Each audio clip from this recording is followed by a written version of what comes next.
Eu vou seguir então com o mesmo livro, a partir da página 38, né, onde o Dr. Frawley coloca uma tabela de correspondência dos três gunas, porque por aqui é muito mais fácil de compreendê-los na nossa vida. Então, a correspondência das cores: sattva, né, branco, pureza e harmonia; rajas, vermelho, ação e emoção; tamas, preto, escuridão, ilusão. A correspondência do tempo, né? Sattva corresponde ao dia, à claridade. Rajas corresponde ao nascer do sol, ao pôr do sol, ao crepúsculo, à transição. E tamas corresponde à noite, à escuridão. Sattva tem uma energia neutra ou equilibrada. Rajas tem uma energia positiva, porque coloca as coisas em movimento. E tamas tem uma energia negativa, no sentido de que retarda o movimento. É bastante importante a compreensão de que negatividade, né, não é uma coisa ruim, porque a noite não é uma coisa ruim. O próprio escuro, ele nos ajuda a dormir melhor. Quem aqui não dormiu bem, né, ou já tentou dormir na completa claridade? É muito diferente de dormir no escuro.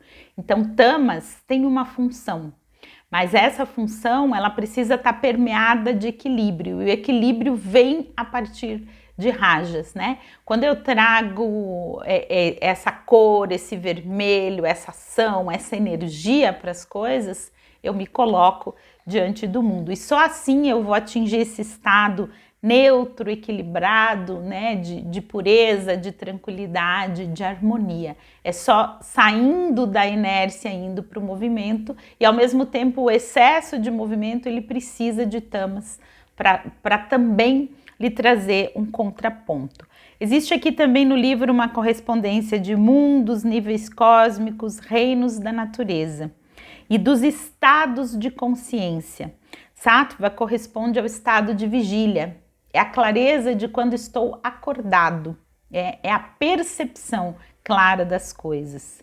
Rajas corresponde ao sonho, especialmente quando a gente tem aqueles sonhos agitados, cheios de aventura, em que muitas coisas acontecem. Conforme a natureza da nossa mente, nem todos vamos ter estes sonhos, mas eles estão associados a muito movimento. Eu não sei se já aconteceu com vocês, mas às vezes a gente acorda cansado, ou com medo, ou até mesmo perturbado por determinados sonhos.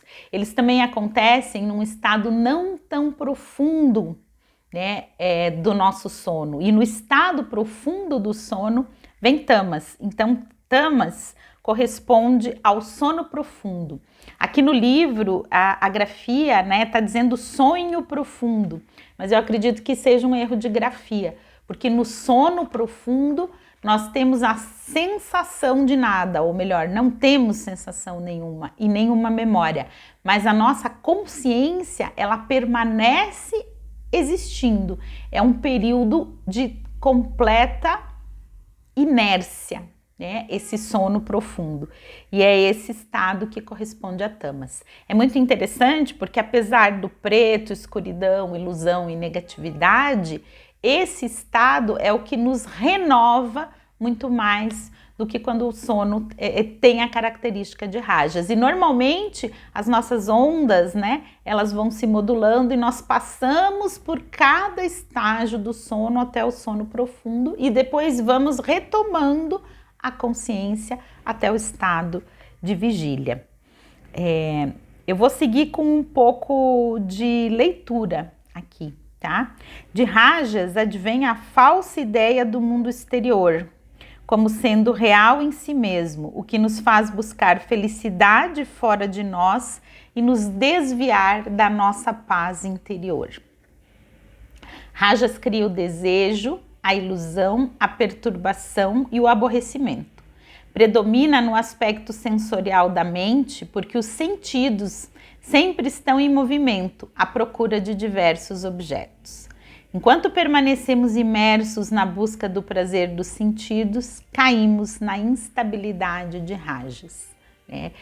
Então, rajas é necessário para a nossa ação no mundo, mas ao mesmo tempo o excesso de ação, o apego ao prazer sensorial, o excesso de desejos, é muito claro na alimentação e na comida, quando nós não conseguimos, por exemplo, ter um instante de quietude. Isso nos gera uma ansiedade e nós vamos buscar o prazer beliscando ou comendo coisas. Na realidade, a nossa mente está agitada. É a nossa mente que está nesse estado de rajas. E aí nós vamos nos voltar para os sentidos, né?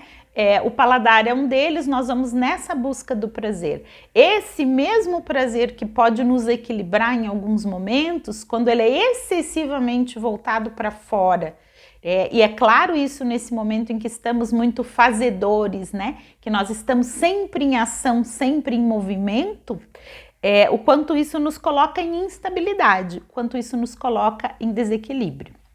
De tamas, advém a ignorância, que obscurece nossa verdadeira natureza e nos enfraquece a percepção.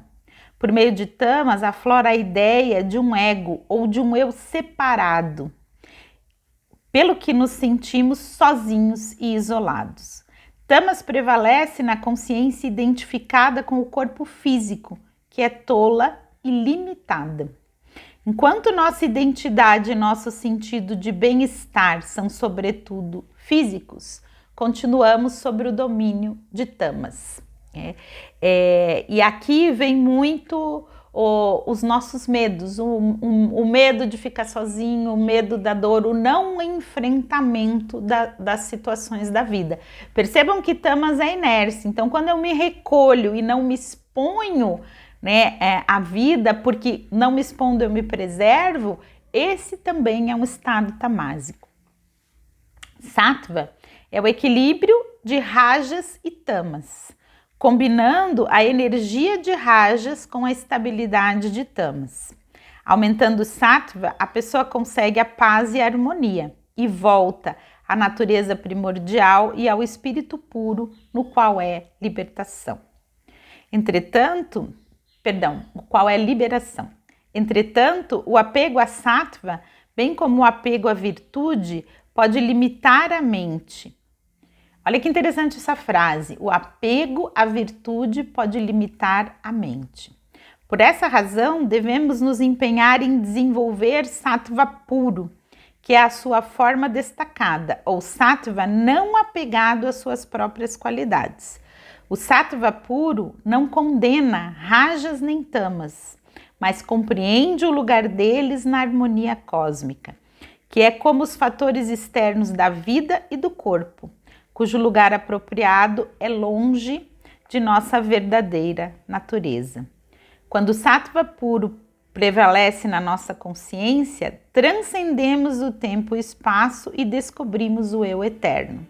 Ou seja, quando nós estamos nesse sattva puro, nós vamos além de nós mesmos.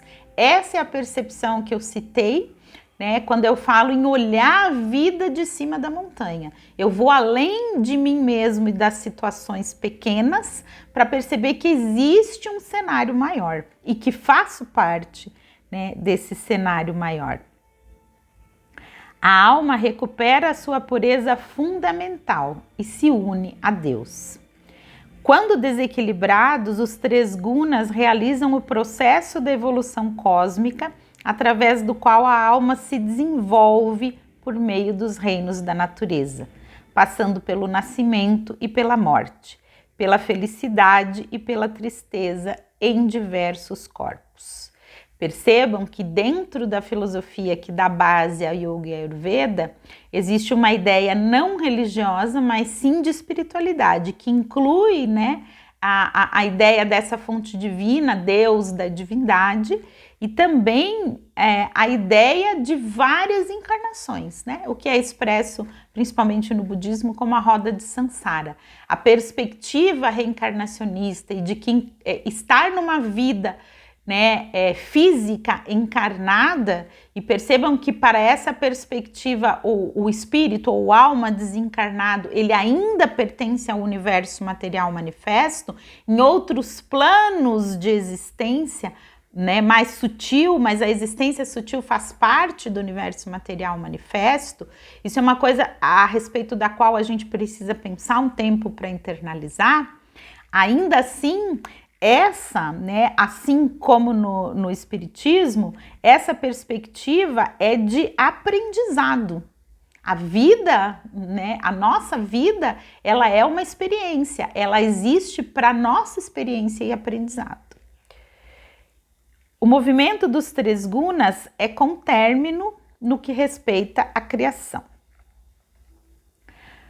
Como a condição de equilíbrio, o sattva é responsável por toda a saúde e cura verdadeira. A saúde é conservada pelo viver sáttvico, que implica viver em harmonia com a natureza e o nosso eu interior, cultivando a pureza, a lucidez e a paz. Rajas e tamas são os fatores que causam a doença. Rajas causa sofrimento, agitação, dissipação de energia. Tamas causa estagnação, decadência e morte. Rajas e tamas comumente trabalham juntos. Rajas acarreta a expressão exagerada da energia, o que posteriormente leva ao esgotamento, condição em que prevalece tamas. É muito visível o nosso dia a dia aqui, né? Enquanto a gente se agita demais e depois cansa de uma forma que não é harmônica, é um cansaço que nos dá uma tristeza, é um cansaço que traz uma certa melancolia.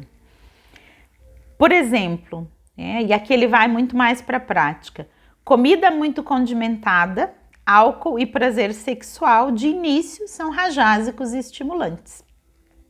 Posteriormente levam a condições tamásicas, tais como fadiga e falta de energia. Num nível psicológico, rajas demais ou emoções agitadas levam a tamas e ao embotamento mental e à depressão. Isso é muito profundo porque explica como num momento tão agitado, né, da nossa vida em sociedade, a depressão ainda é uma das doenças que mais nos acomete.